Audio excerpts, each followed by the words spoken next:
morning, millennials. Welcome back to The Morning Toast. Today's episode is brought to you by BetterHelp. It doesn't matter who you are or what you have. Life can be pretty damn hard. And without a healthy mind, it's even harder. Check out online therapy with BetterHelp.com/toast and be on your way to a little more ease. Good morning, everyone. Good morning, Claudia. Good morning, Mr. Brew. Brew, dadu, dadu, dadu, dadu.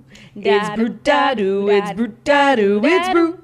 It's brew, dadu, it's brew. Good morning. What do we owe the pleasure of being graced by Bruno's presence? We didn't even get, a week lead up. We got nothing. Well, Bruno's mom has learned better than to promise Brew. Make promises she can't keep. Because Brew's schedule is so erratic. So unpredictable. He is just so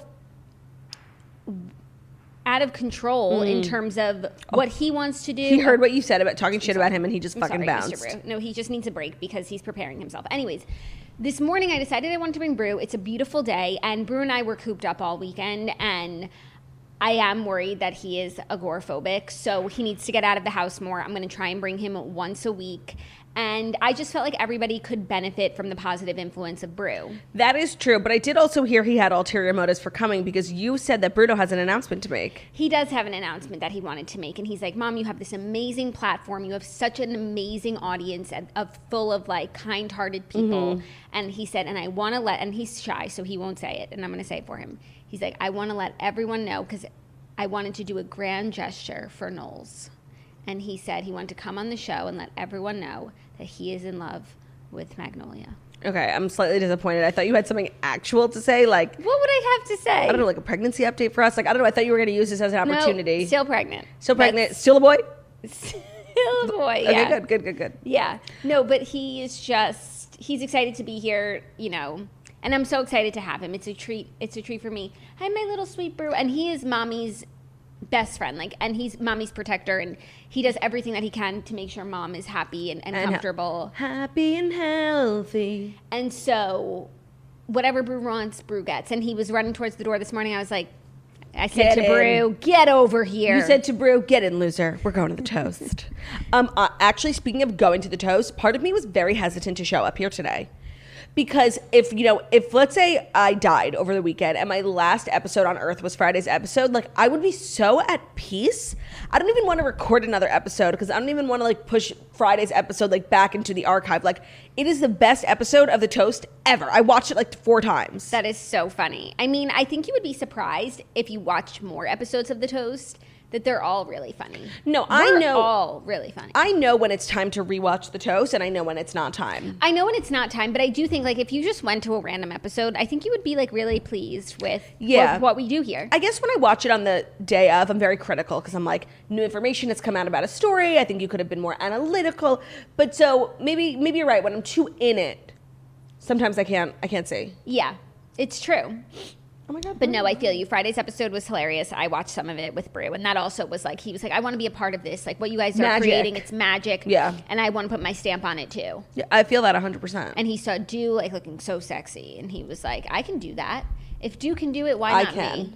How was the rest of your weekend? What did you do? My weekend was really low key. I was mostly home chilling, just watching stuff and reading stuff. So I will share the current journey that I'm on. It's definitely not pop culture related whatsoever, but I've gotten a lot of positive feedback from some of our listeners who are interested in historical factoids. So I'll be sharing that as well. Right now or no? No, I'll wait till a little content section. Okay. How was your weekend? It was good. It was actually very balanced. Friday night I read a book. It was delightful. And then Saturday night, raged till the break of dawn, 6 a.m., spent the whole day recovering yesterday. Now I'm definitely feeling better. And I'm also feeling I'm going to turn a new leaf, I think. What will this leaf entail? I don't know. I just think, I can't explain it. It's the time between Rosh Hashanah and Yom Kippur, which is an important time. And I think you're really supposed to use it to reflect on where you're at in your life. And Bruno, I'm trying to say something deep. We have a problem. He sees my scrunchie and he wants it. But Bruno, I'm in the middle of a... I can't take my scrunchie out because my hair's not done. So Bruno, I'm in the middle of a monologue, Bruno, about self-worth. Maybe you should just sit down and listen. Listen to your auntie. Whatever. I'm just feeling I'm going to use this time until Thursday. I cannot believe Yom Kippur is on Thursday. You can't even commiserate with me. That's like half the fun, you know? I know. I'm actually quite looking forward to Yom Kippur because it's like I get all of the benefits of repenting for my sins, like turning off my phone, really day off from work, really being present in like what I want out of this year and like what I want to do differently, while also having a snack. That's so nice for you. I'm not really looking forward to it, but I am looking forward to this journey. I think I'm going to spend the next few days really just thinking about, you know, who am I? That's a great question. What am I doing with my life, you know? Mm-hmm. And that's what I'm going to be doing for the next few days. And it's going to be a dark few days because, you know, before the dawn, it's always darkest before the dawn. So you're turning over a new leaf for the next few days? No. And then do you think that'll inspire you to like plant a new tree, or you're going to turn the leaf back? No, I think that I'm going to turn the leaf in these next few days in the sense of like really taking a look inward. Okay. And depending on what I see, I will have to enact the changes necessary, but I'm not sure what I see yet. Okay, I think that's exactly what these days are meant for. Right, that's what I'm trying to do. I mean, if it's not too personal, I would love to hear what you see in there. I'll let you know. I'm having a hard time, like, looking at myself because, you know, I think I'm so great and there's, like, nothing wrong with me. Yeah. But I do think that there's some areas I could grow in. I feel like I've definitely gotten better in the whole Lashon Hara department, which is, like, gossip and speaking ill of people. I mean, technically it's what I do for a living, so it's hard not to. But I just mean in, like, my personal life, I'm really not, like, a shit talker. Okay. So that's one thing. Mm-hmm. I think another thing, I think I'm a great friend and sister. But I do think, you know, I'm somewhat self-involved. Just a little. Like, when people talk to me, not you, obviously, because, like, obsessed. But when, like, other people, like, talk to me about, like, what's going on in their lives, like, I really don't care. Yeah. And I feel like that's super rude. But don't like, you think that's on them for being boring? Thank you. 100%. 100%. But, like, no, that's, like, not what being a good friend is. And, like, I'm always just, like, steamrolling over people just so I can, like, say, like, for me, a conversation is, like, waiting for you to be done so, like, I could share my interesting life, you know? Like, I went to Paris Hilton's engagement party on Saturday. Like, why am I listening to you, you know? But that's not fair, and that's not what friendship is. So I'm just really going to work on that. Unless you were friends with only people who went to Paris Hilton's engagement party. But, like, that's not the life I want, you know? Okay, good to know. So, I don't know, I'm just going to work on being a good friend and a good sister and a good person, you know? Like, yeah. You know, I should volunteer more, you know? Mm-hmm.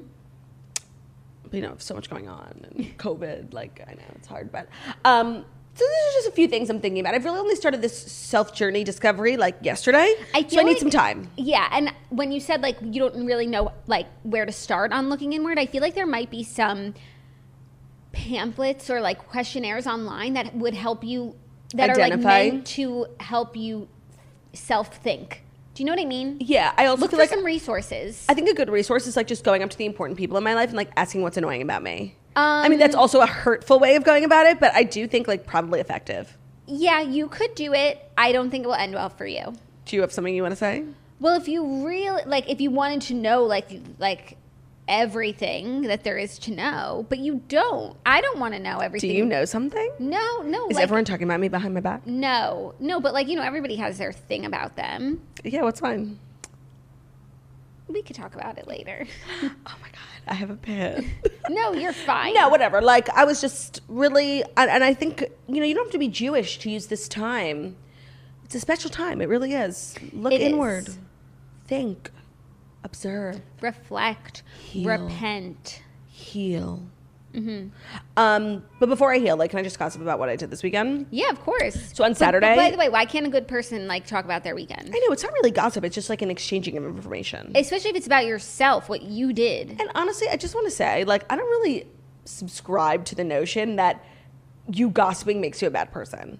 Because it depends, because you told me about a gossip this weekend who sounded like a bad person. It was okay. There's a difference between an exchange of information and like what the thing I told you about. And it's all about the intent, nefarious intentions. Yes, that's it. If you're like mindlessly gossiping, just like about mindlessness, I heard this like just sharing, you know, updates. Like I heard they're separated. Like they are separated. So I'm not making shit up. Updates. And what is your reason for letting the person know that they're separated? Is it nefarious? That's a good. It usually is. I don't know. Seems harmless. Okay. No, I just had a great time. I went to Paris' engagement party on Saturday, and I really like got to know the couple, you know? And I totally didn't faze me up until that moment, was Paris found a businessman beau. He's actually the definition of a businessman beau. And I just think that, like, this is OTP for Paris. Like, it's over. Like, it's over. It usually is when you've found a businessman beau. And it didn't even occur to me, like, why I thought they were so cute until, like, you know, his like, best friend spoke and they worked together at Goldman. I'm like, oh, he used to work at Goldman. And I'm like, this is smelling like a businessman beau situation. And that's exactly what it was. And it was so fun. And Kathy was there. And most importantly, I don't even know if I told you this, but Kris Jenner and Corey Gamble were there. You told me that. And you would think I would be, like, flustered and verklempt in the presence of Kris Jenner. Like, not at all. You felt at ease. My knees went weak at the sign of Corey Gamble. And he hugged the person next to me and, like, we brushed shoulders. And I swear to God, like, I almost fainted. Like, I'm really not the kind to get starstruck, but Corey Gamble, like, has your heart. Has my heart. And just seeing this power couple and, like, being in the presence of them, it was everything of the story. Kris is so fucking cool and stunning and gorgeous. Amy Schumer was there too, which I thought was so random. And it was just so lovely to celebrate love and celebrities. My two favorite things. Your two favorite things. Speaking of two things, do you know that your earrings are different? You're lying. Like, or maybe they're a match. They're the ombre ones. Hold on. Oh, but then the other one starts with pink and ends with blue. Let me see. So I think they go together, but it looks like two. Okay, gaslighter. My earrings are exactly the same stuff. That's not gaslighting. Yes, it is. Like being confused and asking a question. No, you're gonna literally tell me that my I think gaslighting is my earrings are different until I believe it. Oh, please. Gaslighting is one of the most overused words, but it's also such an effective word. I know. When it's true. So please don't abuse the term. No, Ben Soffer literally figured out what gaslighting is like 2 months ago. And now, like, if I make a joke, I'm gaslighting him. Like, he's so annoying. No, but also, yeah, and then he realized, like, his life is being lit with gas. Literally. No, like, whoever told Ben about gaslighting, like, is so annoying and is my enemy. No, there's this phrase on TikTok, gaslight, gatekeep, girl boss. So that's really, like, about MLM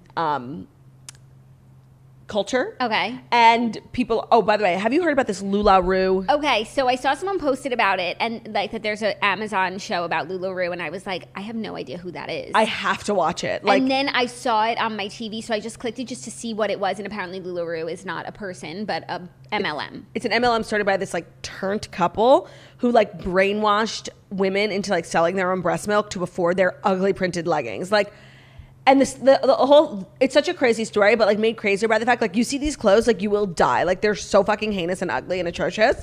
And, like, the fact that, like, this billion-dollar company and this huge, like, global scam was started off some of the ugliest clothes you've ever seen in your life. Maybe I will watch it because I really I can't wrap my head around MLMs. And I don't really have a strong opinion about them because I just don't understand it fully. Right, because I think, like, when you first, like, take a look at a situation about an MLM, well, it's like, well, if you don't like the company, don't work for them. Right, like, I'm not selling Roden Fields. Right. But I think there is, like, an emotional element to MLMs and, like, pyramid scheme companies that literally prey on, like, the vulnerable in a cult-like way.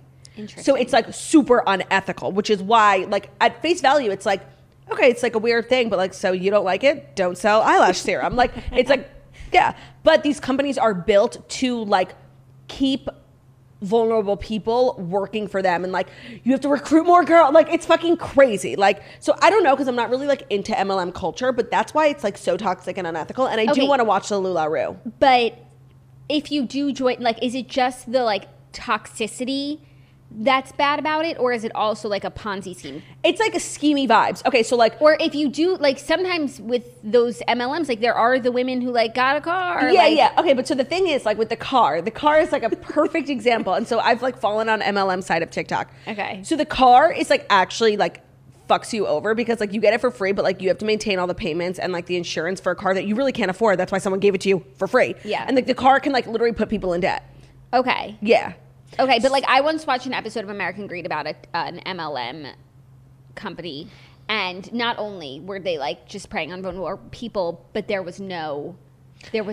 Okay, so that's a scheme, but, like, multi-level marketing companies are like fucked up fundamentally, because you are required, like you are an employee of a company and you're required to spend like $10,000 to buy the product that you then sell to other people and try and like recruit your friends to. Yeah. So like, why do I need to spend $10,000 to get a job? Yeah, but I mean, it just Mary Kay Cosmetics is an MLM. Yes, but I think it's like one of the most like I mean, it's very like respected and it's a company. I think, yeah. So no, you're what right. are they doing that the others aren't doing? What makes that's a good question. This is why I need to watch a documentary. That's a good question. I have no fucking idea. Yeah. Okay. Cool. I'm so not down the MLM rabbit hole, and I worry if I take it's a major responsibility to take on. I worry if I take a step in and then I'm into like MLM, then just there's so much content there. So much. And it's just a lot. No, but this documentary is making a lot of waves. So I think is it a TV show or a documentary? Documentary. I'm gonna watch it. Okay, cool. And like LuLaRoe, I just can't stop saying it. I didn't know what it was. Me neither. The show is called Lula Rich. It's a good name. Yeah. So yeah, that's what I did this weekend. Think about MLMs, and yeah. Very fun. Well, this weekend, and then last night, literally, was spent watching like 4 hours of television. Real Housewives of Potomac, of course, but then we also it really crept up on me, this season premiere of Real Housewives of Salt Lake City. I have to be honest, I was like, ugh, another thing on my plate for tonight. I just wanted to go back to watching my Rick Burns documentary. But then it started, and I was enchanted. The Real Housewives of Salt Lake City editing is so unique and different than any other Housewives franchise. Like the music, the scenery, the Latter-day Saints, like it's really gorgeous. No, it usually takes a few episodes to get into a show. I mean, the way that they started last night's episode just hooked me in, because you know what? It really is so crazy and sad, but I really do get fatigued by these national news stories that play out for so long before we even get to the footage. Yeah. And so I was already over the season before it started. Yeah. They reeled me back in like a fish. 100%. This was them. And even beyond the Jen Shah stuff, there's other things going on in the show. There's other things going on in the show that I care about just as much, Yeah. It's so good. We'll get into the recap of that, Salt Lake City. We're going to break down the VMAs. Today's the first Monday in May. You know what? I don't feel like It's the second Monday in September. Wait, what? Yeah. The Met Gala is always the first Monday in May. You're right. Yeah. But then we missed a year and a half worth of Met Gala, and then they moved it to September, I guess, to coincide with Fashion Week. And now it's just on a random Monday in September. Oh, yeah. It's certainly not the first Monday in May. Thank you so much for bringing that up. I really appreciate it. I think a lot of people will be confused tonight when they see the Met Gala and they'll be like, is it May? It's unseasonably chilly for May. Okay, so it's the faux Monday in May. Yeah. But I don't feel like I've ever remember having this much anticipation for who's going. I usually don't even care, but I guess it's because so many celebrities are in town for Fashion Week and for the VMAs. So now it's who's going to stay overnight one more night? Yeah. Well, not because they're going to wait, but because they weren't invited. Everyone right now, it looks like every celebrity who's in New York is going to the Met Gala. And we're about to separate the boys from the men. The wheat from the chaff. Moi posted last night that both Justin Bieber and Kylie Jenner fled town and dropped out of the Met Gala, which is so crazy because honestly, if Kylie's not there, I literally couldn't care less. No, the ball just went down from I would say even this year it's at a 7 because apparently it's super losery. There's a lot of losery things happening. Mm-hmm. So I would say it was a 7, and now Kylie's not there. It's a 5.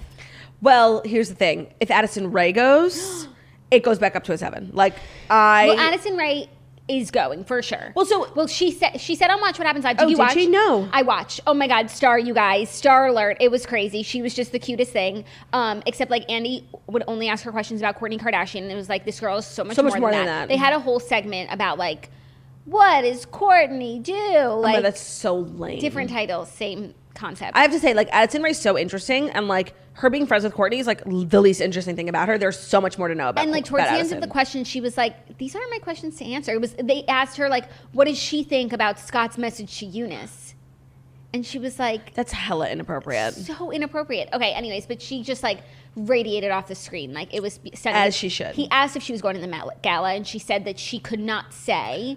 And they were why? And she's I'm just following everyone else's lead. Everyone else who's going to the Met Gala. Oh, she's for sure going. Okay, that's amazing. I've heard that Emma Chamberlain is going too, which is not really surprising because she's the face of Louis Vuitton digital. Yeah, and did she not go in the past? That year? I believe she went once. That year that James Charles went. That was weird. Emma probably went.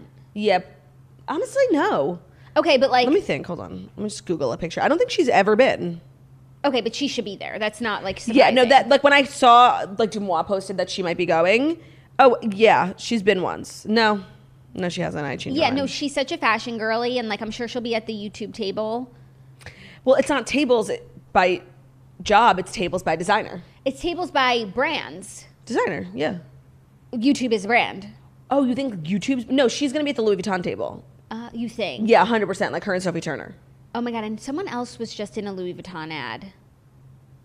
I swear it was Charlie D'Amelio. No. Yeah. You're lying. No, like I'm pretty sure. Hold on, let me just look it up. I saw... Also, Anya Taylor-Joy is definitely going. Of course. She is fashion. She is elegance. She is the moment. Do you think Megyn Kelly are going? Yes. And I actually think for the first time, Kourtney Kardashian is going to be invited to the Met Gala. She's in town. I don't think she would have just come to town for the VMAs. And like she has had a year. Like I'm sorry, like she is the most interesting to look at currently. So I actually think she might get invited. Unfortunately, Chloe, it's still going to be a no from Anna Wintour. And I don't think Chloe like will ever get invited to the Met Gala if she keeps doing, you know, sponsor posts for Shein. But Louis Vuitton, Emma and Charlie together. Oh my God. It's so like a whole campaign. Is there an age limit? I mean, an age minimum?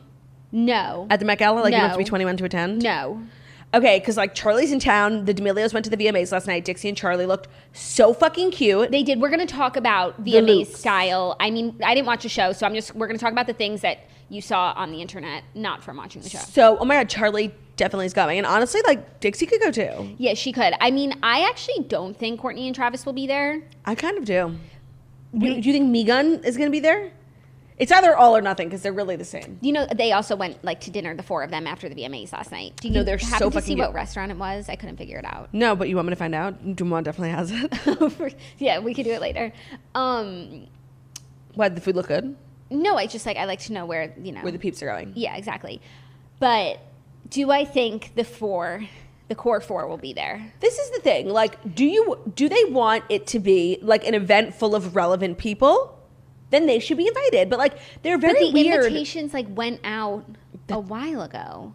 But maybe she keeps adding people. But Things definitely shift. You have to shift. get if your dress is like so far in advance. But wait, no. But if invitations went out like for the original Met Gala like a year and a half ago, like Addison would have never been on the list. So like things can change. I think that she would have, but Courtney wouldn't have.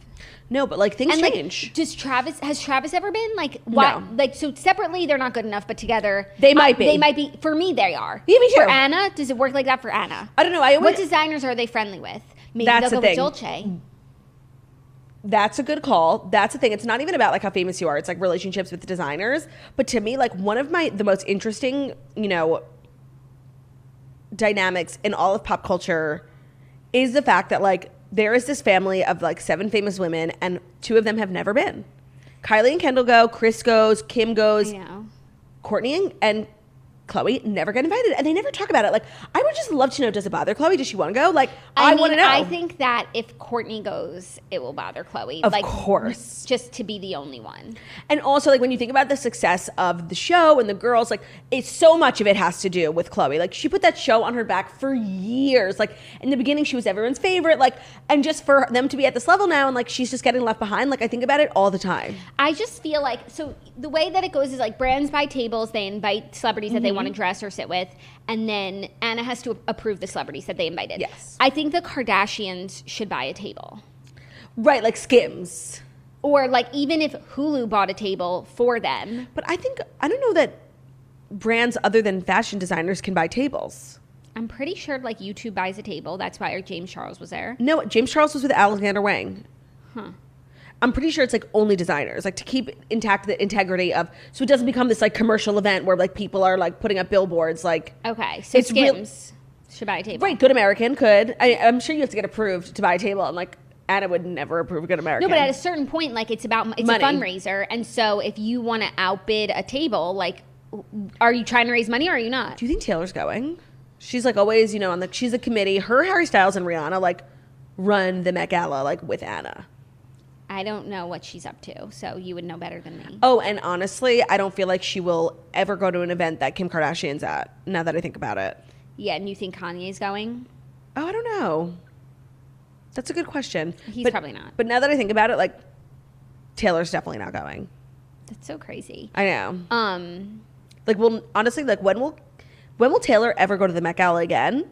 Because Kim is always going to be there. No, and now it's like overrun with Kardashians. Like they take over. That's what literally all the like insider articles say after that. It was just like a Kardashian affair. Honestly, they should put like a Kardashian on the gala committee because so that Khloe can come. No, not only that, because like they really are the epicenter of pop culture. Like they're friends with everyone. They bring everyone together. They make the most iconic moments on social media. I was actually just thinking that because I was looking at who's the one for this year, and I was like, it should be a Kardashian soon. It really should. It should be Kim. It could be Khloe. It could be Kylie. It could be Khloe. Yeah, it could, except that like Kim Kendall. is so. Oh, Kendall. Yeah. Kim is so involved. She's so fashiony. Like So is Kendall. Yeah, but Kendall is like as work, not as pleasure. If that makes sense. I understand what you're saying. Whatever. All to say, bringing me back to my original thought is I'm so excited to see who shows up. Like really, truly. I am too. I forget what the theme is. It's American.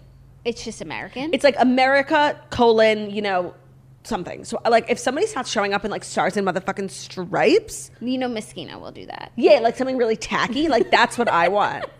Casey Musgraves is definitely going. She was in town for the VMAs, and she looked, atrocious last night. So, hopefully, and I was wondering who she was wearing, but I couldn't find it because I feel like whoever she was wearing is, like, who she's here with, Maybe. Moschino was last year. I feel like it would probably be the same. And that outfit was, like, kind of Moschino. I feel like I saw the designer that she was wearing and it wasn't Moschino. Oh. But I forget. I feel like she'll go with Moschino again. Me too. She looked amazing last year as Barbie. Yeah, like 3 years ago, but yeah. Oh my God, yeah. Yeah. No, it's exciting to like have something to look forward to. And I really am excited to see the fashions because we haven't seen like fashion inspo in years. I know. And the Met Gala is so weird because it's like such a talked about event, but it's not televised. So like, there's an E-Red carpet. There's an E-Red carpet, but there's no like event. I mean, I'm good with just pictures, honestly. Me too, like 100%. I get to like sit in my bed, watch something else, and just scroll. Yeah. Sounds good to me. I don't have to watch like them try and make conversation on the red carpet. No, E's pre-show to the pre-show before the show. Predicting what the stars will wear. Yeah, it's so dumb. Yeah. So I just can't fucking wait. So same, yeah, that will be exciting to discuss. And yes, this weekend definitely felt like a lead up to. So we'll see what happens from here. But I'm ready to dive in if you are. I feel like I'm ready to dive in as well because our first story is just a continuation of what we've been speaking about. So without further ado, here are the past 5 stories that you need to know before you wake up and take a bite out of your morning toast. And today's episode is brought to you by Curology. Curology customizes a prescription formula with 3 active ingredients picked for you to help tackle your skincare needs. Whether that may be trying to take control of acne, or if acne is no longer your top skin concern, fine lines, dark spots, occasional breakouts, or clogged pores. You start by answering questions online about your skin, and if it's a good fit, then Curology will match you with a licensed dermatology provider who will get to know your skin, and subject to consultation, you'll get a customized prescription cream to be shipped straight to your door to address your acne, fine lines, dark spots, and more. Honestly, the concept of Curology is so smart. It's like, we all have different skin, like, why are we using the same products? Mm-hmm. Their quiz is like super in-depth. You actually take pictures of your face, like the middle, the right side, the left side, and they ask a ton of questions, you answer a ton of stuff about your skin, and it really feels like what you get in the mail is tailor-made for you, because it is. And I just love the idea that like no one has the same one as me, because like no one has my skin. Mm-hmm. You can start your Curology journey just like we did with a free 30-day trial at Curology.com/toast. If prescribed, just pay $5 for shipping and handling. That's Curology.com/toast to unlock your free 30-day trial. Cancel anytime. Go get that glow. Thank you, Claudia. It's a pleasure. Our first story is a bit of VMAs red carpet news recap. Travis and Courtney, Megan and MGK, and more celebrity couples hit the red carpet, and we'll also talk about some of our favorite looks. I mean, by far, my best dress was Camila Cabello, and I don't know if that's because she's always flopping on the red carpet that, like, my shock is in overdrive, but she just looked glorious. Finally, like, she's literally one of the prettiest girls ever, and she's just, like, always not doing it, like, at all. Yeah, I feel you. You think they'll go to the Met Gala? Her and Sean? Yes. Yeah, me too. Yes, for sure. And he is probably one of my worst dressed. Me too. Oh, my God. Like, the pants that were not hemmed, the, like, saggy, I don't know. It's just, it's giving very much, like, divorcee on her porch in Nantucket, like, you know, on a chilly night. Yeah, I agree. I looked at a lot of the pictures. Like, nothing really stands out to me. I thought Charlie and Dixie looked really cute, and I thought that they looked cute together because, and also it's just like harks back to the show where it's like Charlie's pink and Dixie's like more Black, edgy. yeah. And I think it was like very on brand for them. I completely agree. I thought they looked amazing. Nobody like stood out completely as like drop dead or terrible. Except honestly, like on one of my worst dress is Casey Musgraves, which is so upsetting. And by the way, she was wearing Valentino. It's not going to work for me. Okay. The headpiece was really just like too campy to the point where it's just plain ugly. Like the dress was cute, the gloves were cute, but like all together it wasn't a look. I actually love the dress on its own. That's like a dress that I would wear. Yes, it but like is. no gloves, no hat. Just like I love the cut of it. No, and even with the gloves it was cute and like different, but the hat just was like, it's just... Yeah, but you know what? Like at least if she's gonna flop, let it be last night. No, of course, like, but she's really like constantly slaying her looks. Like it was just so unlike her to... I almost didn't recognize her because I'm like, this is an ugly outfit. Why don't I recognize the person wearing it? Because the person wearing it always looks like a 10 out of 10. Yeah, I agree with that. But overall, like it wasn't like a show-stopping red carpet by any means. I think the only people who stopped the show were like Megyn Kelly because her look was so sickening. I mean, but also people were freaking out because it looked so similar to Kim's most recent Met Gala look where her hair was wet and she wore like that really tight Terry Mugler. Everyone was like, that's what everyone was saying on social media, that like she looked so much like her. When I didn't really think it, like at first, like I didn't reference that moment at all, but then everyone was saying it, so I was like, I guess, like technically, yeah. I didn't reference that moment at all, but like, okay, so who cares? She was inspired. No, Kim's a fashion Perhaps. icon. Like we should all be following in her footsteps. Yeah, that's fine by me. And by the way, so she followed a Kim Kardashian makeup tutorial, and this is how it turned out. Like we should all be thanking Kim. Like literally, Megyn looked unbelievably gorgeous and stunning. Right, and we got a sweet moment. Also, another viral moment was just like MGK getting into a fight with Conor McGregor. Yeah, that was very bizarre. Conor McGregor, somebody got it on camera, like basically they just like he just started throwing hands, like threw a drink, and Megyn was caught in the middle, like what the fuck is going on? It was so bizarre. I don't know what their beef is, but like, you know, when I heard that these two people were beefing, like I wasn't really surprised. Yeah, that was just random. Very random, and like, who cares? Yeah. So I didn't see any of the performances. Neither did you. Like, I saw Olivia Rodrigo. Like, she was excellent. What did she sing? Good for You. Yeah. All of her songs sound the same. And Kim Petras sang a song that I didn't know, but like, we stand Kim Petras, and Kim Petras is definitely going to the Met Gala. Okay. Cool. I mean, that's what Moi said. Oh, stop. You can't tell me. Like, just tell me when it's your prediction versus you know what? Okay. factoid. So, Kim Petras, Addison Rae, Emma Chamberlain, we're all from Jumois. Like, I can't, but I just was thinking Camilla and Sean, like, well, for sure. they go separately, so they would go together. Yeah. Sean went. No, they're going to be, like, sickening together. Yeah. No, it's going to be great. I'm excited for, like, the fashion. And you know what? VMA fashion, like, I do feel like everyone's trying to, like, have like, and just, like, it's definitely you don't wear, you know, your little LBD. Your Sunday best. So it's outrageous. And that's what we got. That's true. It's like very like costumey almost. Everyone like shows up in a costume. Yeah, but then you also look back on the pictures like from 10 years ago and it's like those are such VMA moments. Like the Rose McGowan moment where she's like naked under that like chainmail dress. Yeah, or just like Britney and Justin like wearing all denim. Like, so the VMA fashion is meant to be a little silly. Crazy. Yeah. That's true. Yeah. Next up, some happy couple news. Britney Spears and Sam Ashgari are engaged. Oh my God, yes. She says, I can't believe it. The couple announced their engagement on Sunday. They first met in 2016.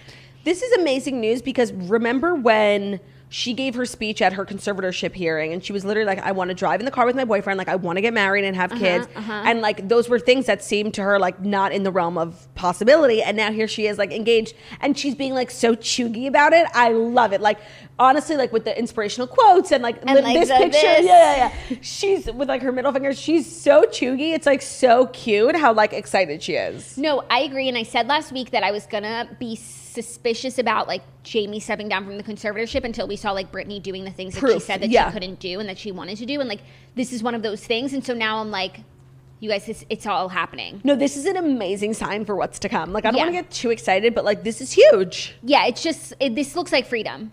It smells like freedom. And it tastes like freedom. I think it's freedom. No, it's amazing. So happy for Britney Ashgari. Like, how cute. And literally just like, I came to the realization that Britney was chuggy like 2 days ago, and it's like the funniest thing ever because she really is. Like her quotes, her dancing, like chugalicious. Oh, beyond. Like, yeah. Honestly, they should link her Instagram to the Urban Dictionary like definition of chuggy. Yeah, but then it's like she's so chuggy. It's like chuggier than the Chugs. No, honestly, she's so chuggy that it's now borderline ironic. You know, it's like not even chuggy how chuggy she is. You know, I agree, because chugginess is like a subtle nod. It's also like a state of mind. Totally, just like Brew. Do you think Bruno's chuggy? No, because his mom is just not. No, his mom is so original and like Nerve, styling, talent, charisma, uniqueness, nerve, and talent. Yes, that's what he says about mom. Yes. Are you ready for our next story? It's a little more happy couple news, and I mean it's not really news other than just like Ben and Jen have made their romance official, red carpet official in Venice. Okay, Venice. I saw your story. It's a Venice Film Festival. Oh, I just like forget that there are other film festivals outside of Cannes. It's like irrelevant. Agreed. Toronto Film Festival? Like, no. Agreed. Okay. Gorgeous. Like, first of all, he like looks so messy sometimes, but like he got a haircut, he shaved his face, like he looked amazing. She looked heavenly. Oh wait, so if they're in Venice, they have to be going to the Met Gala, no? I don't know why I feel like they're not. I know, because they're so busy, they're in another country, but like J-Lo is the moment. Like, no, she was at the VMAs last night. Oh, she was? Yeah, but Ben wasn't there. Okay, because like honestly, maybe he's too good for the VMAs. I'm sorry, he's too old. Totally. Maybe he's They're resting definitely up going for tomorrow. Oh my God, she's here. Okay. By the way, that will be like a huge thing. Honestly, they should have like waited to make their debut because like, okay, I know it's probably a big deal, but like Venice Film Festival is like so meh. No, but you know what? I think that actually this is more iconic because like the looks here, like he's wearing just like a bow tie and a suit and she's wearing a stunning white dress. The Met Gala, you're like in a costume. Yeah. I think they have to wear face masks throughout too. So like I don't want that to be on their the carpet debut. though. They have to wear. I read in page 6 like all of the things that are happening for this year's Met Gala, and masks that match the outfits are one of those. But definitely not for the red carpet. There's no one around you when you're on the red carpet. Oh my God, that would suck. Right. Okay, so you're right. I'm glad we got our moment with Ben and Jen. And she got to like wear just like the most beautiful dress. Oh my God, she doesn't have to be like fashion, high end, like her body looked so gorgeous and like curvy, and like she just is the moment. Like I keep saying that, but she is. And I thought those pictures and videos of them from the red carpet were adorable. Except, so I read this book, you know, I told you, Fix Her Up.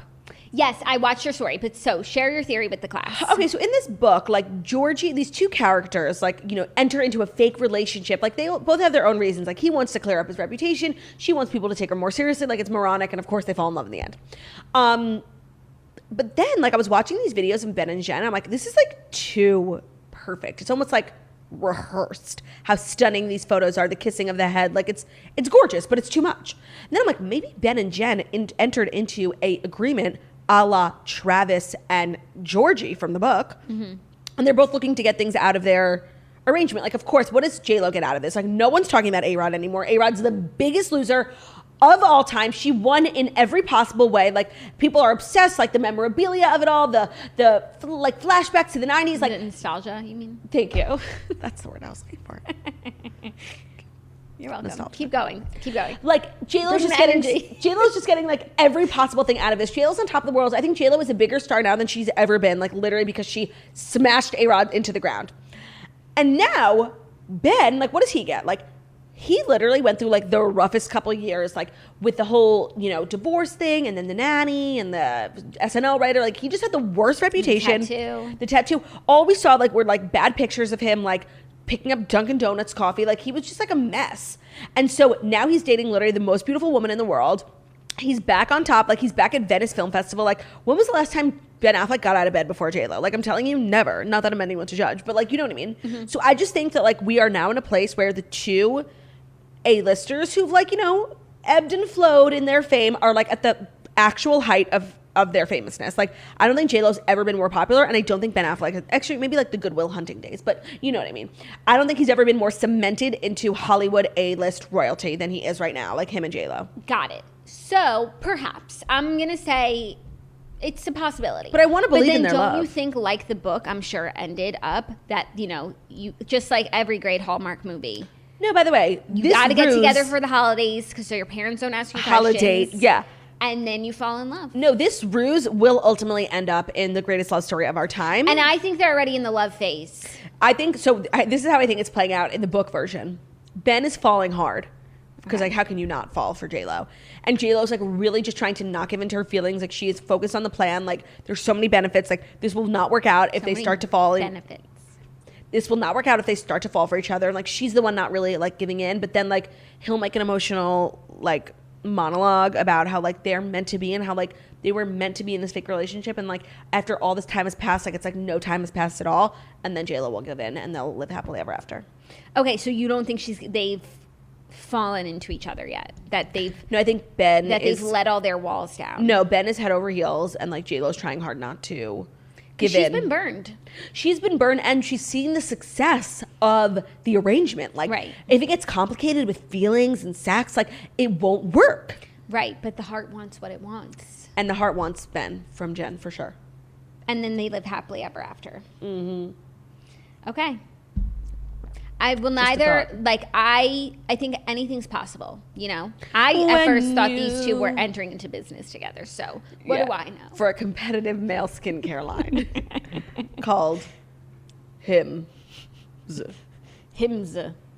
Are you ready for our next story? It's a little more fashion news. This is such a fashion-y episode for us. I mean, we're so fashion. Well, I guess because it's Fashion Week. Yeah, no. Do you want to hear my call about Fashion Week this year? That the bar has never been lower for people to invite? Well, that's actually probably in tandem with my call, which is that this week of Fashion Week felt like a week-long Fashions Night Out. Oh my God, Fashions Night Out. I totally like where forgot all about these that. like brands are inviting like influencers to like come, and then like the people come too to like shop, because everything's like shoppable and like ready to wear. Well, that's like Revolve. That's Revolve's influence. Yes, no, but that's what it feels like. It just feels like one long Fashions Night Out, where it's not like about high fashion. It's just about like consuming. Well, honestly, I really felt like I was watching 2 fashion weeks happen. Like following people like Derek Glassberg, like seeing like the actual high fashion, like Tom Ford, Dior, like all these like, you know, eleganza brands. They showed in New York? Yeah. Okay, I didn't even see that. And then there was like the Revolve influencer, the TikTokers, like going to like, you know, like other brands, like not like super, super high fashion, but like, you know, more accessible brands. Contemporary. Yes, thank you so much. So I really felt like there were 2 fashion weeks going on, like, which was like kind of cool because like the Revolve one with all the TikTokers like was super accessible. Like I think that it was like, I think they're selling clothes this week, you know? Right. And then I'm sure the other ones that are like more high fashion, like I didn't even see it, but it's like, who's buying? I don't know. Yeah. Yeah, no, I agree. Oh, like the Carolina Herrera, like you either went to Carolina Herrera or you went to, I'm trying to think of like Dundas. Sure. Or like wherever the Revolve one was, you know, like Revolve, but Revolve owns like all those brands. They're all like collabs. No, it's literally so smart. Yeah. And like you look at like the people who went to the Revolve events, and it was like such a diverse group of people, everything, and like it was the same 4 people at all like the fancy shows, but there were 2 fashion weeks going on, in my opinion. Yeah, and just the more attainable one, the Revolve vibe one, just was giving me like Fashions Night Out vibe, where it's just like about celebrating like clothes and buying shit. Yeah, it was. That's a great call, actually. Fashions Night Out. TBT. For those who don't know what Fashions Night Out was, like when we were in high school, it was so one night a year. It was one night a year, but it only lasted like 3 or 4 years. You know, it was a new idea, and then it ended abruptly. And it was just this idea that I guess it was not a success. Every store, like and major it was started by like store, Anna Wintour. It was her. Was it? I'm pretty sure. Okay, so like every major store in the city would stay open at night, even though they usually close at like 7. It was like during Fashion Week, so it was one night during Fashion Week that was meant to be for everyone. So like every store would stay open and like have events, activations, like come get your makeup done. They would hire like celebrities who they like hired to be there, just like influencers. Photo but like booths. This was before influencers. Yeah. But so like they would have a celebrity to be there, and then like, oh, I want to go see so and so. Let's go here. And anyone could go. Like you didn't need to be invited. Like you would walk into Bendel's and like walk around. You could you would shop. And it was really like a fun thing. We went when we were in high school. It was meant to like boost commerce. Yeah, I think it did. Enough for Bendel's, but I don't think it was a success at all because it literally only lasted 4 years. It was fun though. Yeah, but I do think this Fashion Week to me like just feels like a long Fashions Night Out. That's a really good call. Where it's just like for everyone. It's more accessible. Yeah, we all love fashion. Yeah. Okay, are you ready for our next fashion story? Only if it's a story that's brought to you by Manscaped. Because autumn is in the air, the pumpkins are in the patch, and our friends at Manscaped are here to make sure your man doesn't carve his pants pumpkins when he's grooming, if you know what I'm saying. Make sure he's keeping things fresh this fall with the leaders in male grooming and their brand new 4th generation performance package. Ladies, do we really want to cuddle up to a dude who isn't trimmed? Get him to take the leap into fall with Manscaped. Help him join the over 2 million men worldwide using Manscaped by going to manscaped.com for 20% off and free shipping with the code TOAST. So they have a great bundle going on right now. Their Performance Package 4.0, where you can find the Lawnmower 4.0 trimmer, the Weed Whacker ear and nose hair trimmer, and the Crop Preserver ball deodorant and toner, plus 2 free gifts. So honestly, like if your man's is not trimming his nose hair and his ears hair, like grow up, it's time. This is a great gift for someone. Like first of all, I got Ben the Performance Package, and literally it comes with absolutely everything. And when he travels, he just throws it all. They also come with great, like cool travel cases. It comes with everything because like boys don't know how to like shop for themselves. So if you just get like one bundle and it's all they need for like the rest of their lives, it's just really the best way to do it. You could seal the deal with their Manscaped liquid formulations, the Crop Preserver ball deodorant. Everyone knows pumpkin spice lattes and ball deodorant go hand in hand, and it's fall, so like get your man some ball deodorant. Get 20% off and free shipping with the code TOAST at manscaped.com. That's 20% off and free shipping with the code TOAST at manscaped.com. Make sure his balls are fresh this fall with Manscaped. So if you want to show your man that you love him, take care of his balls. Yes, thank you, Claudia. It's a pleasure. Next up, Kim Kardashian West is making another bold statement with her style. The Keeping Up with the Kardashians alum turned heads on Saturday by rocking a head-to-toe leather ensemble by Balenciaga as she arrived in New York City ahead of the Met Gala.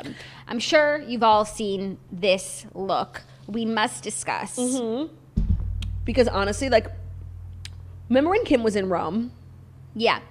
And her and Kanye were not together. Yep, and it was the hats. And she was wearing like slip dresses and hats, which is just like cute, but like so basic, like LA influencer, like Kim could never. Yeah. That's how we knew things were on the rocks with Kanye. Now, in this very weird fashion art moment that I personally don't understand, I've never been more sure that her and Kanye are on amazing terms. Okay, but plot twist, as of this morning, he unfollowed her on Instagram. She was the only person he was following. Oh my God, wait, you're lying. Because I thought it was sweet that like even though they were getting divorced, like he still only followed like the mother of his children. Like they don't have to be together for him to like have respect for her. You know what, I saw it. I'm just going to double check for myself, even though it was a headline. Like it's not just, you know, screenshot going around. But let's just go. That's just, does he follow anyone now? Like what if he followed Irina Shayk? Like I would be so devastated. Okay, wait. He follows 12 people now. Oh. And none of them are Who does he follow? Kim. Like The Gap? Fashion Nova. Really? Yes, Jules. Wait, him following Fashion Nova is actually like so bizarre. Yeah, maybe they're doing a collab. No, because like there was all that drama. They steal everyone's designs. Like yeah. Okay, who else? Just about. I don't follow anyone who he follows. Like 018, Super Danny, Fonz Bentley.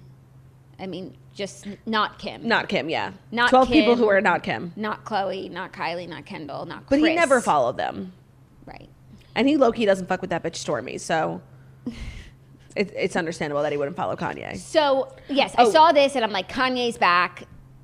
The family's back together. But now I don't know. But also he could be following people just like as, you know, a marketing thing for those could be his new partners of something. Also, like Instagram's like not an actual depiction of what's going on in the world. Right, and I'm glad that it's not like he just went from following Kim to following zero, like unfollowed the one. He's pivoting. It's like, you know, when Taylor unfollowed everyone. Right. And I don't think Kanye spends this much time, oh, Kim hurt me, I'm unfollowing her. You know, that's not what grown people think about. Also, people are really perplexed by the fact that like Travis Scott won a VMA last night and he thanked Stormy, but he didn't thank Kylie.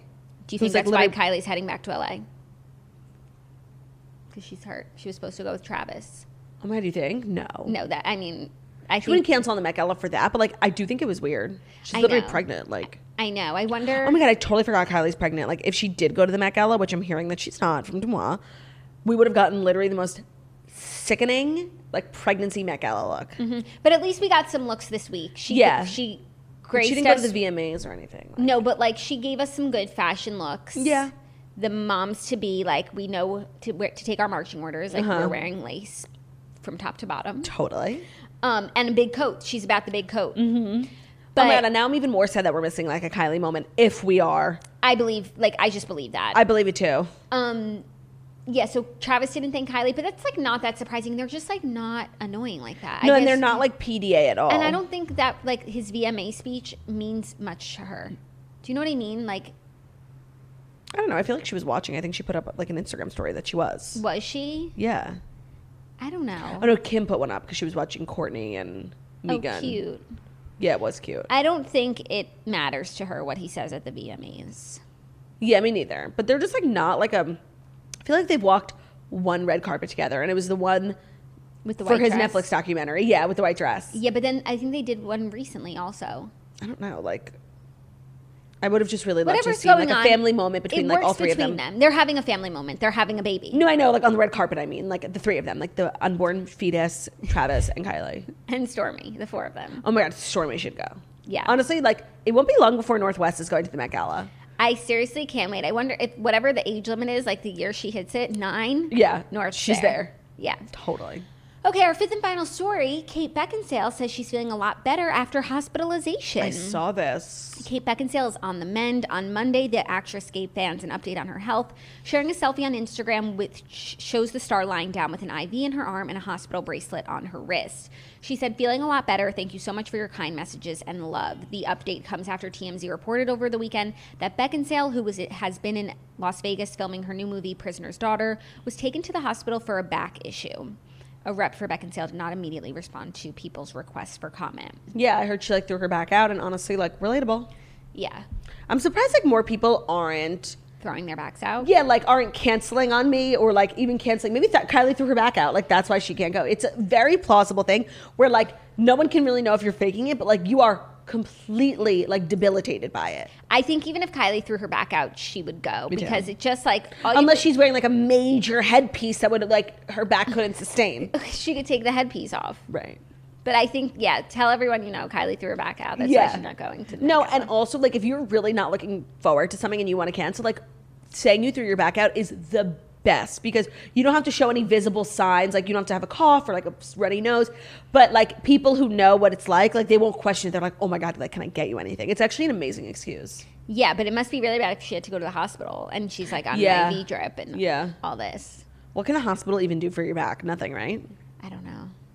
I don't know a lot. Unless you have like a herniated disc. I don't know a lot about backs. I do. I'm sure that you do. I really don't. Honestly, I think in like one of my Yom Kippur resolutions, like I want to see a chiropractor, like start taking care of my back.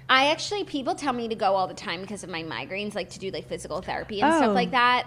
It's just like I'm busy, but no, I know, and like I'm busy laying in bed. Part of me like really feels like chiropracticity is like a scam. Except then I saw Real Housewives of Salt Lake City last night, and do you know that you have like 12 ribs and 4 in the upper, and he's going to push them back into place? Jenny's husband. Yeah. Yeah. So. Well, that's a great transition into our TV recap, which we'll be covering Real Housewives of Potomac and Real Housewives of Salt Lake City. So I think let's just get Potomac out of the way. I agree.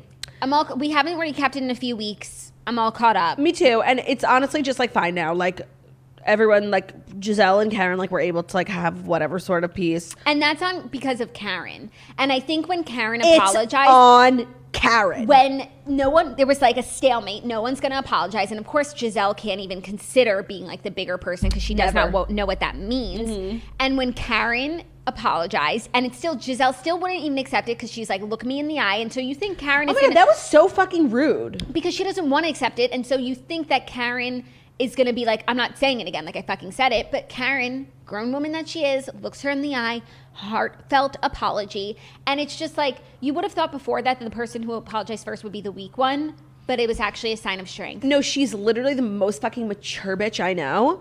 And this episode was really bothering me because like this, first it was Candace who called Ashley a wide ass. Like literally what she gave birth 3 weeks ago. She's first of all wide-bodied. She looked literally better than me. Like she looks amazing. Like she got out of the hospital 3 weeks ago. Candace is so fucking nasty. Like that's such an evil thing to say. And then like Giselle called Karen like a fat vagina or whatever. Like what? Why is nobody calling people? Like that's so fucked up. I don't know. And then Candace also was like, I'm not talking about your body. I'm talking about your big face and your big forehead. Like, oh, yeah, she went after her forehead too. Like, what? It's so evil. Like, and I feel like that happens a lot in this group where maybe it's just like how they talk to one another, where like they say evil things about each other's appearances. And then they never, that's not like one of the things they apologize for. That's just like them like being shady. And it's like, I would cry. Like I literally, if I was Ashley, I would hysterically cry. I can't. It was bothering me so much. Like no one was even calling But it out. it looks like Candace gets hers next week in the music video. And it's like, I hate to be like, next week it looks so good, but it does look like literally first like of all, it's gonna be cringe-tastic. her singing career is so fake, and like all she does is like spend her days trying to like figure out ways to make it look real to us. She's literally what she's doing with her music video class. Let me say, I know what you're doing. Learning TikToks in her bedroom. Oh no, I said like her music career is honestly that of Melania Giudice. I thought that's what you were gonna say. I think Melania's a star, a bigger star. Melania's song is so good. I can't wait to grow up. No, like it just looks like it all comes crashing down next week, and it's going to be hilarious to watch. And honestly, like I love Candace's mom. Like she just really fucking lays it on Candace, and nobody does. Like yeah. No, but you know what? It's so weird about Candace because like she's bothering me less and less. Me too, because she's so Team Wendy, and so am I. Yeah, and like she is right on the money 50% of the time. She's not like she's right with the Wendy stuff, but mostly but she's wrong on the Ashley stuff. Yeah, no, she's wrong about like everything else. Yeah, but when she's right, like it's nice because we need everyone on our side. We do, but honestly, like Robin talking to her life coach, like I actually would rather gouge my own eyes out. I watched, but I fast forward that shit. No, I know, like Robin just hasn't really evolved in her life or in her storyline at all. Like she's still talking about, and it's terrible, like that their friend stole money from them. Like it's crazy and it's terrible, but she's still like healing from that. And as a person, I'm obviously understanding of someone taking their time to heal through their trauma. But as a watcher of television, I'm like, we've been talking about this shit since season 1. Like, get a new line. Like, it's so boring. Yeah, I didn't know that that's what she said that, like, that's why she, like, has a really hard time trusting people and, like, her friendships. And even with Juan, like, they're, like, just in this, like, stagnant place because neither one of them have, like, really, truly healed from being so betrayed by a friend. Mm-hmm. Which makes total sense. Like, human to human, but like I'm watching a television show, like shut the fuck up, like talk about something else. It's so boring. Sorry, it is. Yeah. And like this life coach is just like cool. Like life coaches are just, you know, I think life coaches are fake. Like I just feel like if there wasn't reality TV, like life coaches would be out of a job. No, and also like why didn't you just become a therapist? Like you're like a life coach is just a therapist with no ambition. Wow, that's so mean. If you're a life coach, I'm really sorry, but like that was funny. Yeah, I mean, maybe you need to see a life coach based on what you were saying at the top of the episode. Oh my God. Totally. Or a therapist. Like, no, I don't think therapy is what you were, like, what you were saying. Like, no, not therapy. No, but, like, you want direction. No, by the way, you're totally right. But, like, I don't know. I could really dig myself in a hole here. I think I'm just going to stop talking. Okay, cool. Let's move on. Cool. So I feel like nothing else really happened in Potomac.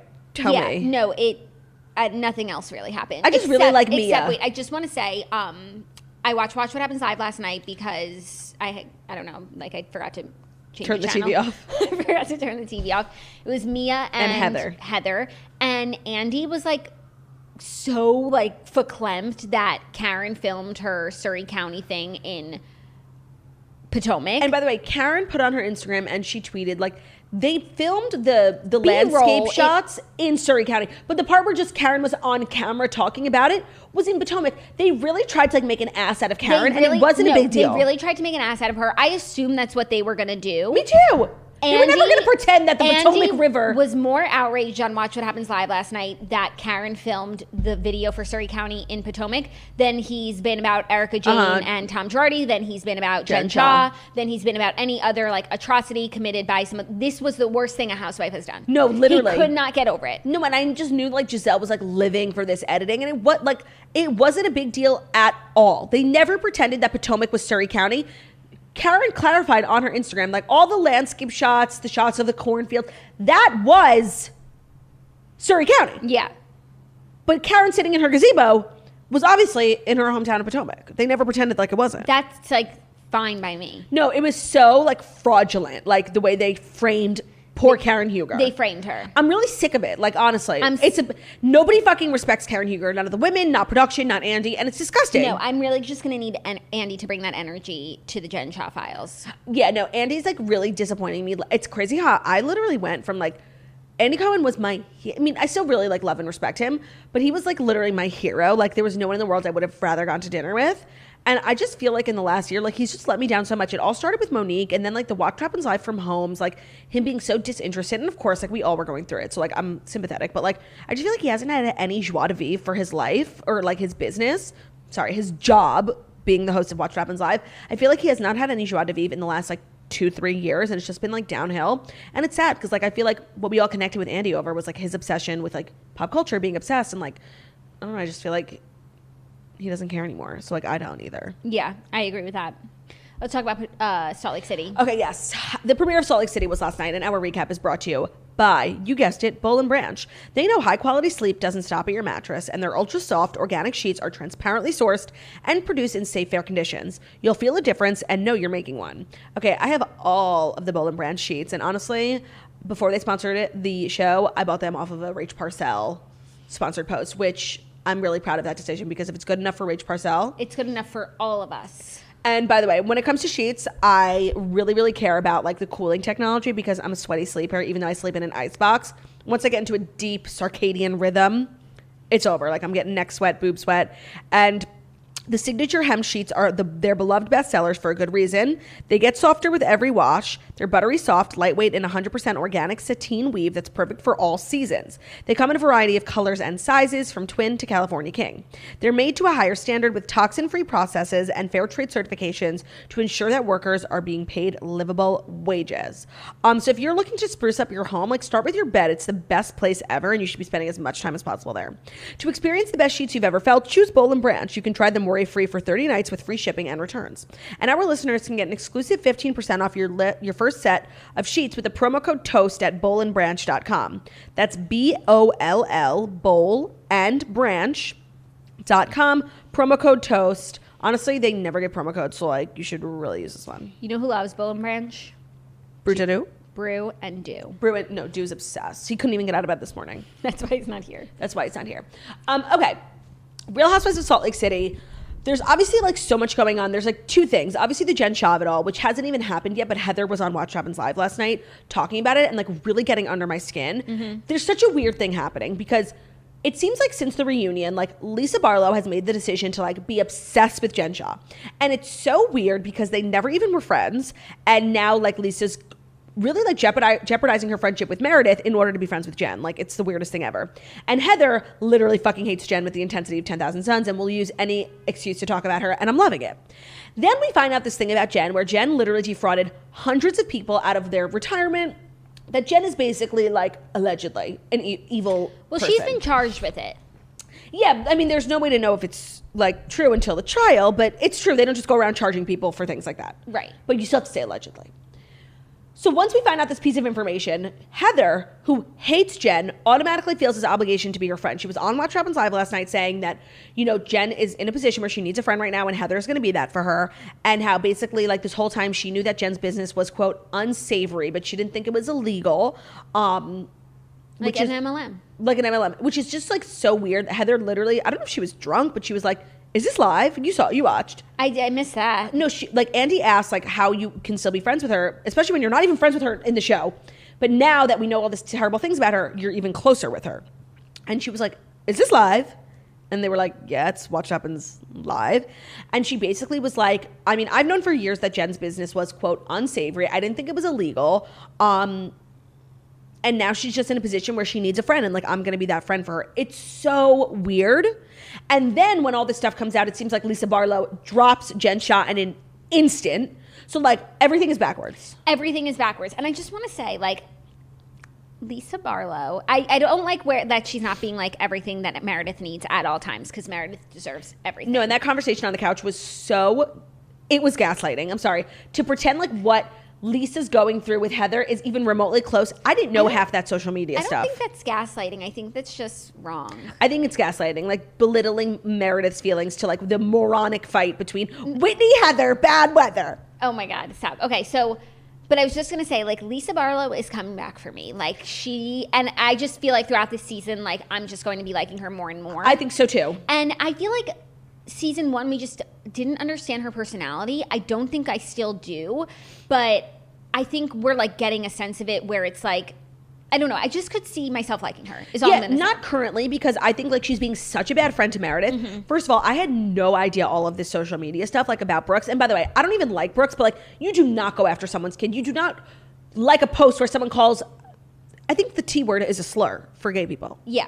So like that's so fucked up, first of all. So like I don't know how Meredith like it's crossed a line to the point of like not like we all need to get together and talk about it. It's like why would Meredith ever be friends with this woman ever again? No, and like Lisa doesn't understand that she's trying to like encourage some sort of reunion, which is like that's not how it goes. Once you come for someone's kid, like you can never be friends with that person ever again. Ever. And like I can't even stress enough how much like I'm not even like a fan of Brooks, but like literally, of course, Meredith should never speak to Jen again. And yes, it's a direct betrayal. I thought it was crazy that like literally Lisa's in Meredith's house with Meredith's kids, sitting on the couch defending a woman who called her son a slur. Like it's so backwards. Like you're in her home right now. No, and who continues to like all of these mean things about Brooks. It's like Meredith's your friend. Like what are you doing liking this stuff? And Meredith is your real friend of 10 years before the show. I don't think that Lisa and Jen really knew each other before the show. Right. It's so bizarre to me, but hopefully it starts to clear itself up eventually. And I think I saw in a preview for something like somebody asks Lisa if she's in business with Jen. I know. I thought that was really interesting and that too. would explain why she's kind of blindly defending Jen, but that would also explain why Jen's in legal trouble. Goodbye. Right, because like she ran with Lisa's money or something. Yeah, or like she doesn't want to be near the smell of any of this. Yeah, and I'm having a really hard time because Heather is my girl. And like that scene where they were all ordering food, like I was hysterically laughing. She's like, these skinny bitches. But then on Watch What Happens Live, I'm like, I don't recognize this person. Like, and I'm afraid I may have like started to stan prematurely. A premature stan. A premature stanhood. Well, but you know who I didn't prematurely stan? Meredith Marks. Agreed. All I'll say about Heather is let it play out. I mean, I don't see myself, going to Team Jen. But just let it play out. You don't have to make any decisions right now. Maybe you'll understand. Maybe she's been through something similar or something like, and maybe you'll understand why she's doing what she's doing. You never know. Yeah, maybe. Just let it play out. There were so many funny moments. Wait, but there was also two major things that happened. First of all, Meredith got a new house, and it's absolutely gorgeous. Yes, gorgeous, but I feel and she said we finally got a home that was more reflective of our style, because her old house was like literally from the 60s. Yeah. It's shade. But I remember when contracts were going out last season and everybody was like talking about who's coming back, like Meredith had to get a house because I guess she didn't have one in Utah. So it's obviously like a rental. Yeah, Whatever. Sets the scene. And honestly, like just looks good cook there. For the Meredith Mark like stand inside me, like there was just something not right about that house from last season, and like this house is right. I know, but like where do they actually live? Not that I think that they're like hiding anything, but where do they live? I don't know. Like it's a good question. They had said that like she had got a home for like a 6-month rental for production. But like Jen is in a rental and she's hiding something. Yeah, Jen is, but see, the thing is, that's what I was thinking last night. Like when we were recapping last season, like everyone was just saying like we don't really understand like the Jen Shah money of it all, and it's just so crazy how like right we were. Like all of our instincts were like 100% on. I know, but we like never understand the money. No, we like are so concerned about the money with the beer bins, but they're not going to jail. Or like, or Dorit. But see, like, okay, with the Biermans, like, I'm so confused because they spend so much, but they also have like a million businesses. Like, they have, the cosmetics, the skincare, they're in Walmart. Like, the show, they actually work, For Jen, it was like, she is, up until the reunion, like, I thought she didn't have a job. Oh, she was a party planner. Right. And then her husband, like, was a part-time football coach, assistant. Oh, no, he's very full-time. Assistant football coach for a college where, like, the going salary is, like, $500,000 a year, which is obviously a very nice salary, but not for the life that they were pretending to live. So I just want to say, like, we were all right, and that made me feel good. That's what I was thinking when I watched. Her new home is beautiful, though. Right, but then, like, people also have questions about, like, Mary and her money. And no, but Mary is explaining how, like, they literally own, like, tons of fast food restaurants. They have like tons of real estate. I mean, it's confusing because all of her homes are like weird and run down, but she explained how she made her money. Yeah. But then also Jen did at the reunion. What did she say her company did? Like retargeting like Facebook ads and shit? Something. Remember they asked? Yes. She had an answer. It was a good one. Yeah, it was like some sort of marketing. It was something she rehearsed. It was some sort of multi-level marketing. Literally. Okay, and then what was the second big thing that happened for you? That you said two big things. Meredith moved. I did say that. Wow, you're really following up. Well, because I just want to get to the part that made me laugh. Heather, Mary. Whitney. Oh, yeah. What made me laugh was Whitney dropping the cake. Like, that was actually so funny. That party looked like so fun and real. Her life is just like so cute. And it just she seems really happy. Yeah, it is weird that like she has a 29-year-old stepson and she's 34. No, it's unconventional, but they seem so fucking happy. Like they're constantly like in bathing suits in their hot tub, just like drinking and having a good time. No, totally. And like they have this foam machine just like chilling in the garage. Like it's so weird. And also like all the kids like come over and they love her. And it's so cute. Has she spoken about those kids' mom? I'm curious like what if they get along like. Oh, I don't know, because also like their marriage, Justin and Whitney, is like tumultuous. But also now we know why Wild Rose is in her. Yes, because she's like throwing that birthday party. Yeah. No, because it's the name of her brand. Not birthday party. Yeah. Did she not say she was also gonna have a birthday party and that was the theme? Oh, I don't know about that, but she said like she has a beauty brand and it's gonna be called Wild Rose. I mean, like. So now, like, it's some low level like season 1 housewife like starting a beauty brand. Okay, like, she's on season 2, so leave her alone. That's fine. She looks great. It was an existing beauty brand, so she gets a pass. And I was very happy for her. Like. Okay, what made me laugh the hardest is when Mary was doing her podcast, and one of the guys on the podcast with her, like Mary said, like lead us in prayer, and he starts like doing his prayer, and he's like picking up energy and ruach, and he's getting the spirit is with him. He's getting really into it, and Mary's like, stop, not like that. And I just feel like if someone cut you off in the middle of a passionate prayer, I can't think of anything more embarrassing. No, totally. And especially like when that person who's cutting you off like is your spiritual leader. Like and they're like, you're doing it wrong and you're being extra. No, like you suck and you're ugly. Like you're right. No, like but calling someone's prayer style essentially extra like is just so hurtful. No, also like when we saw Mary's church, like it looks like they encourage the extraness. Like everyone's like dancing, like right, and he was just like getting into it. Like leave him alone. I literally wanted to cry for him. Can I tell you, like I didn't even remark at the moment. I honestly can't even remember what you're talking about. But you called me. You're like, did you see? And you're like in stitches. I'm like. I was so unfazed. I'm like, I must have been on my phone. I'm like, I don't even know what you're talking about. You need to go back and watch it because I can't think of anything that would cut me down more. No, totally. Especially if you're like a deeply spiritual person. Right. And honestly, Mary is just I'm a big Mary fan. Yeah. I am. I like her, even on her podcast when she's like, just, you know, usually I don't like Giselle and Robin. I did not care to hear about their podcast. Yeah. You just get to see a different side of Mary, and like she's clearly very spiritual, and it's interesting. And then also when she was at lunch with the girls in the igloo, like she's also like a cool friend. I know. I feel like nobody ever includes her. So like seeing her at lunch with the girls, it was like seeing like a dog walk on its hind leg. Like it was so bizarre. Like it's like seeing a teacher out of school. She was so appropriate, and even Meredith with her. She was being funny, like, and then we have a spiritual leader here to get you through your grief, Meredith. Like no. Totally. Get you a friend who can do both. Totally. By the way, it didn't feel weird seeing her there. Like, yeah. Like, what are you doing out of the church? Like, almost like she's a vampire and like if she sees direct sunlight, like it was just very bizarre. No, it was very bizarre, but I'm glad I like she's Mary back. too. I think she's like well intended, you know, pending the fact that she's not like a cult leader. Right. Well, we'll see about all that.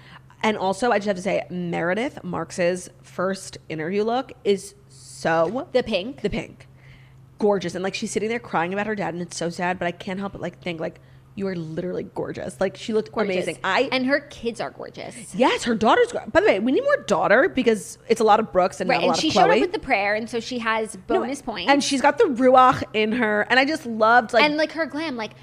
And I was thinking about like kids these days, how like they all know how to do perfect makeup. I wonder if she got her makeup done because like she knew she's going to be on It didn't TV. Look like maybe she got like Meredith's makeup artist like did a touch up, maybe, or like Meredith like threw. But it looked perfect. Yeah, no, I just love this new house for Meredith. I don't even want to think about the fact that it might be fake. And Brooks did a really good job with the challah. And you know what? I'm turning fresh. Over, I agree. I'm turning over a new leaf with Brooks because I think he got off to a rocky start with most of the viewers last season, but now like seeing other people being mean to him, I'm like, that's not what we're doing. Nobody comes for Brooks except us. So I'm leaving everything from last season, mostly because I forget why I didn't like him. By the way, literally me too. I thought the same thing. I'm like, I'm starting fresh with Brooks, like, and I'm fully defending him against Jen Shah, like a grown woman coming after him. And like honestly, I thought Meredith's answer for like his sexuality, which I think a lot of people have just been like wondering about. I think she had the most perfect answer. Like he's figuring it out. Leave him alone. He's a child. And you know what? 100%. Agreed. And so I'm ready for Brooks and I to have a new relationship for season 2. But I do feel like he was very burned by the reaction from season 1, and I don't think we'll be seeing him a lot. He didn't say a word last night. Yeah. I thought the same thing. But Brooks, you killed it with the challah. No, it was even beautiful. When Whitney was wearing her tracksuit, I was like, that's cute. I thought it was sweet. Whitney was wearing the tracksuit too. Like I thought it was nice. Yeah, I thought it was nice. It's just crazy how time heals everything. No, it does, because like last season I was like, I'm gonna stop watching this show because of this child. Like when Andy wore a tracksuit, I was like, so extra. But now I'm just like, Brooks, you do your thing. Yeah. Don't let the haters like us. Don't let the haters get you down. And we were the haters. No, but I'm 100% with you. Like, fresh start. Fresh start. So it was a really good season premiere. And it was an hour and a half. It was hour 15. I was like so confused because I looked over. It's 10:04. I'm like, why am I still watching this? I didn't mind at all because the conversation was really heating up between Lisa and Meredith. I just feel like I'm at such a good place now with the Real Housewives of Salt Lake City. Like I can tell Lisa and Meredith apart now, and I'm just so excited to be here. Like really and truly. And I really like the new housewife so far. Oh yeah. But you know what I'm realizing? realizing? She's a crazy story. I know, and I'm so excited to like learn more about her and just get to know her. But what I'm realizing, I feel like with so many of the new housewives that we've seen, it's like they come out like really strong in the first episode or two. I'm like, yes, perfect casting. And then we never fucking hear from them again. Like Mia. Yeah. Crystal. No. Yeah. That's a good call. Yeah. I think it will be easier on Salt Lake City for Jenny because it's a newer new franchise. But that's just like a thought that I had. No, I liked Mia Jenny. came out so strong and now she's just like a wallflower and like kind of wishy-washy. No, she's like a people pleaser. So like she's kind of spineless. Like she takes everyone's side. Yes, but then on Watch What Happens Live last night, like she was full of spine. What did she say? Like she was, like first of all, she loves Karen. Like, and so, sometimes it's like unclear on the show. Yeah. Because she's also like, you have a beautiful heart, Giselle. Right. But then like someone asked her a shady fucking question and like one of the audience members and she just like shut that shit down real quick with a smile. So I was like, okay, you go girl. Okay. Yeah. You know, but she has become like somewhat irrelevant. Yeah, that's just what I was saying. Yeah, so hopefully that's not the story for Jenny, but I would actually love to hear more about her fleeing Vietnam. Right. Like this is a situation where like, please, more home and personal scenes. No, it was crazy. Mm-hmm. And her kids were so cute and just like Bijan. And her and her so funny relationship with her husband seems great. And I like that she has a 10-year friendship with Lisa. Like right. And like I just love when someone comes in with like a good amount of money and it makes sense. Like her husband's a doctor. Like it makes sense why she has money and I don't have any questions. And a personality. Yeah. She was super funny. Mm-hmm. And a story. Yeah. So I think it was a great casting and this is just like literally my favorite show. Yeah. No, I thought I was being like, you know, kind of a naysayer about it. I was like, ugh, like something else. But I'm so glad to have them back. And now, like, I just need winter to be here. Oh my gosh, we have to go to Utah. Like, no, by the way. The fact that, like, Heather, like, just went showed up and showed up at Meredith's house. I was like, why isn't that our life? No, literally. It's like how the way, like, we would go get, like, a pretzel. They just, like, go ski down a mountain. Literally. Must be so fun. So fun. Did she, like, ski over to Meredith's? Literally. Meredith might live on the mountain. Like, she ski on, ski off. Yeah. And then do you think Meredith pays for the whole rental or production helps her if like I don't want to live in a world where she doesn't pay for the whole production. No, but like rental. She shouldn't really have to. Like they want No, I'm sorry. This is a show about people's lives and like you all need a house. Fine. Brew will accept it. I'm just like, what's her husband's name? Seth doing over there in Ohio? Like make Meredith some money so she can buy her own house. Yeah. Well, the pressure's on. I think they have their own house, but not in, maybe they don't want to live in Salt Lake City. You know? Maybe. Do you think that Meredith was the one who... I think Meredith... Okay, this is what I'm thinking. I think Meredith lives in Park City. And you're not allowed to film in Park City. And that's where her store is. Yeah. So I think she has to get a rental when she wants to be in Salt Lake. Maybe.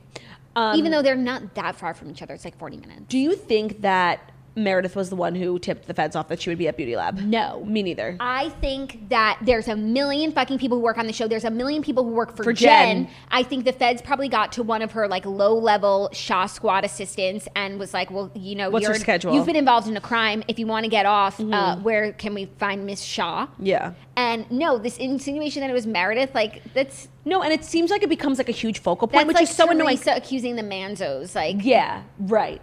But the thing is like it becomes a focal point, which is so annoying because then we're not talking about what Jen actually did. It seemed because I didn't see one conversation of people asking Jen like, "How do you feel about the fact that you stole from old and vulnerable people?" They're all obsessed with like, "Well, how did they know she was at Beauty Lab? Who cares?" Yeah, they were going to find her. She wasn't on the run. There were, probably on that day there were 100 people who knew that Jen would be at Beauty Lab. Production, like there's a million people. Why would it be Meredith? Except Meredith did say something like really ominous at lunch, like about how Jen's going through. She's gonna need friends. How she's going through a hard time or something. Oh, I missed that. She did. It was weird, but then also Jen said something ominous, like I've never been to prison. Right. Yeah. Homeless shit. Yeah. So yeah, it was a lot of television to watch last night, but I really enjoyed it. Yeah, it was pretty good. And tonight is Bachelor in Paradise, which we don't watch, but Margot will be recapping. No, but I've been hearing like good things, so I'm glad that you guys are all enjoying it. And unfortunately, Tuesday tomorrow night is the Real Housewives of New York reunion. Like they took a break or whatever. But it's here. I think. Have you seen a preview? No, but it has to be, right? I don't know. I haven't seen a commercial, not even last night when I was scooting that's true. through. You watch commercials, right? Yeah, all of them. So no, there's no way. Oh my God, you're right. That's How crazy. are they just not going to air the reunion? I don't know. They'll wait longer. They did film something like 2 weeks ago. So then why didn't Salt Lake City premiere on Tuesday? Yeah, having back-to-back was annoying. Yeah, I'm sure they'll move it to Tuesday. But Sunday night is like where the good shows go. Like if you get a Sunday night slot on Bravo, that means you have good ratings. I guess, but for me as a viewer, I don't Tuesday love it. works. Yeah, I don't love it. Like Sunday, it's still the weekend. Because that's because we view it as work. Homework, yeah. And then it's like we're doing work on the weekends, even though it's not like that. But work. Yeah. So, I'll just share the other stuff that I watched this weekend, which was I finished my book, The Social Graces, about Mrs. Astor and Alva Vanderbilt, and it definitely got me like curious about Gilded Age New York. And I saw in the bibliography that the author said she got a lot of like her content from like this Rick Burns documentary about New York. And I'd heard of it before. So it's on Amazon. It's an 8-part docu-series. Each episode is like an hour and a half. And it's the history of New York from like the Dutch in 1624 till now. Right now I'm in like 1880. So, but it's really like some of it is like definitely drags a little bit, but there's so many interesting factoids. It's like crazy, like the street names and like why certain areas are called what they're called, and like just the city planning, the grid, Central Park. The grid.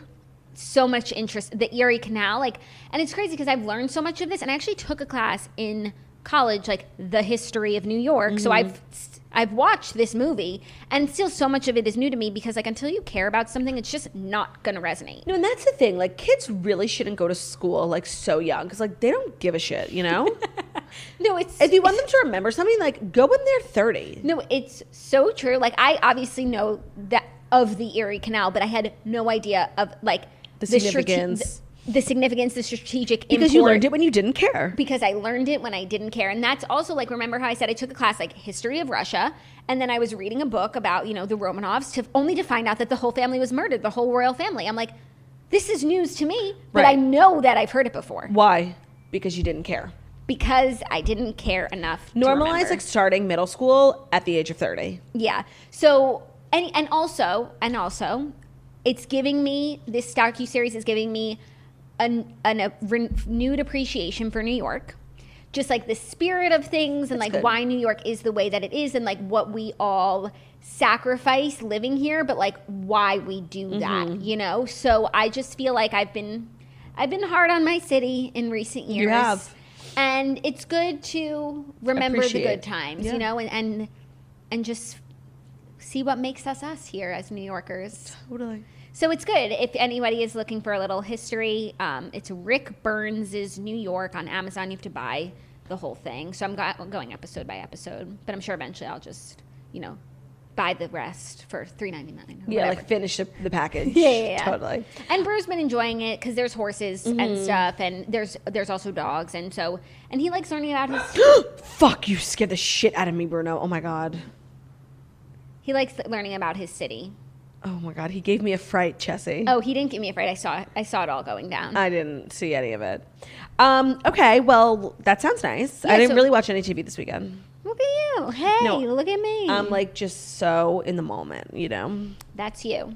So that's me, and that's our show. That is our show, you guys. Thank you guys so much for listening to The Morning Toast, the Millennial Morning Show, where we deliver the fast 5 stories that you need to know every Monday through Friday on YouTube. So if you're watching this on YouTube, please feel free to subscribe and give this video a thumbs up. We're also available as a podcast anywhere podcasts can be found. So it's Spotify, iTunes, Stitcher, Public Radio, iHeartRadio, CastBox, all the places where you listen to podcasts. Find us, Morning Toast. Leave a 5-star review about how beautiful, stunning, and smart we are.